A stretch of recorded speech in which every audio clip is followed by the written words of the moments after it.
chance to look at this yet. Before I speak, I usually give honor to God, or I always give honor to God, because He's all the glory goes to Him. When I look at this, you know, as a coach, and you're shooting 40%, you can't feel very good about that. But I do feel good about our guys defending to 41%. I think that's pretty good. That's what we do. One thing we didn't do, which I thought they did a great job of, was handling the basketball. We turned people over, and that's why it's a close game. I thought they played their tail off. They could have won as well as we could have won.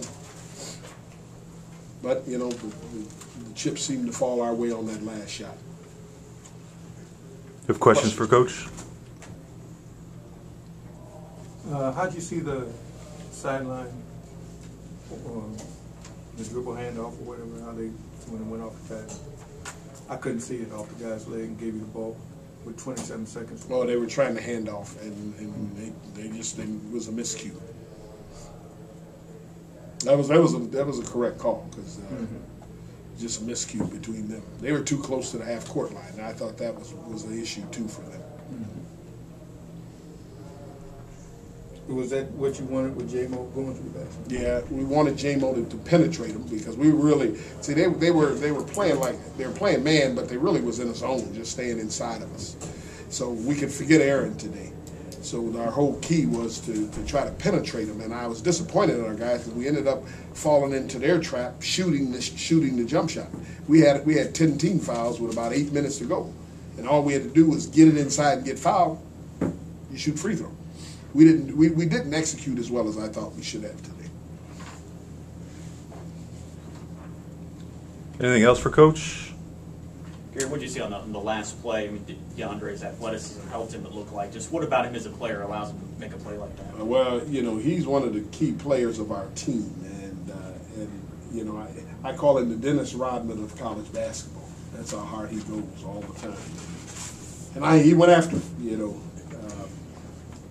We were fortunate to come out on top on that situation, because they get the rebound, we go into overtime. But we wanted to take the shot clock down to 8 seconds before we made a move to the basket.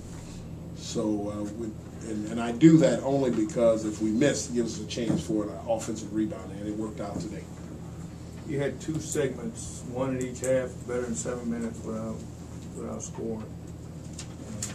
Anything going on there? No. Well, you know, what can I say? The last game we played, we had every segment, we scored every time. And we beat a team by 20 points on their court. So, you know, sometimes it happens. When you get into these fights, that's what I call it, these fights, you know, you gotta take every opportunity. We averaged close to 65 possessions. And if you look here, we had 40 possessions. They ran the clock down a lot for a long time, and they made us work. The thing I credit our kids for is the shape that they're in, that they can continue to work. Understand, this is our,